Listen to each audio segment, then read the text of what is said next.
Caitlin says she hates her adoptive mother, Sandy. In fact, she says she's a bitter bitch for taking the one thing that means the most to her, her son. But Sandy says Caitlin lost her mind and even accused her of planning to adopt her grandson, which she says is out of the question. It's what she's good at.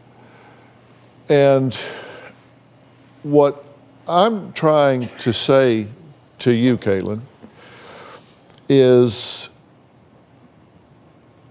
I begin with the premise that your son should be with you. So I am on your side. I appreciate that. And I find that you have a very immature attitude and approach to it that is so unrealistic that the chance of you getting that child back is very slim, and unless you're willing to change your attitude about it.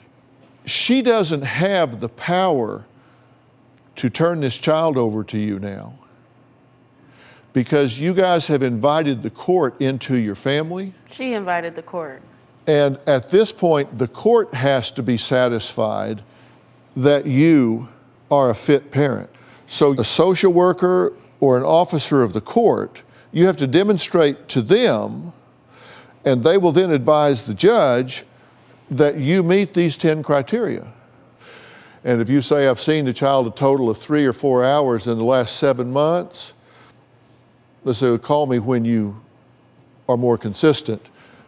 Attend to the daily needs of the child: feeding, clothing, physical care, adequate education, financial support.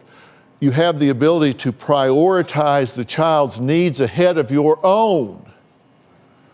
That's a big one. Empathize with the needs of the child. Regulate impulses and emotions.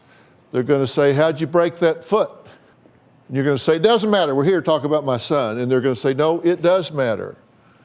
Are you prioritizing properly, or are you going out and getting in a drunken fight when you have the responsibility of the child? You get in a drunken fight, your foot's hurt, you can't go work retail because your foot's hurt, so you lose your job. Then I've still been working. Then they say, okay, now you can't do 1 and 2. Can you acknowledge you're not ready to take this child into your custody? No. I will never say I'm not ready.